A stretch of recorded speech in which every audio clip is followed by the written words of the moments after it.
தேர்தலில் போட்டியிடாத கட்சிகள் 2021ஆம் ஆண்டு முதல் 3 நிதியாண்டுகளாக கட்சியின் ஆண்டு தணிக்கை கணக்குகளை சமர்ப்பிக்காத நாடு முழுவதும் உள்ள பதிவு செய்யப்பட்டு அங்கீகாரம் பெறாத 474 கட்சிகளை பட்டியலில் இருந்து தேர்தல் ஆணையம் நீக்கியுள்ளது.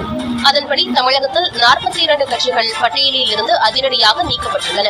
மக்கள் பிரதிநிதித்துவ சட்டம் 1951 பிரிவு 29A கீழ் இந்த நடவடிக்கை எடுக்கப்பட்டுள்ளதாக தேர்தல் ஆணையம் கூறியுள்ளது. திமுக கூட்டணியில் உதயசூரியன் சின்னத்தில் போட்டியிட்ட ஜவாஹிருல்லா தலைவராக உள்ள மனிதநேய மக்கள் கட்சியின் பதிவை தேர்தல் ஆணையம் ரத்து செய்துள்ளது. திமுக கூட்டணியில் உள்ள தமிமுன் அன்சாரியின் மனிதநேய ஜனநாயக கட்சி, கொங்கு நாடு மக்கள் தேசிய கட்சி, எர்ணாவூர் நாராயணனின் சமத்துவ மக்கள் கழகம் ஆகியவற்றின் கட்சி பதிவும் நீக்கப்பட்டுள்ளது. 2024 மக்களவை தேர்தலில் பாஜக கூட்டணியில் போட்டியிட்ட ஜான் பாண்டியன் தலைவராக உள்ள தமிழக மக்கள் முன்னேற்ற கழகம், அதிமுக கூட்டணியில் உள்ள NR தனபாலனின்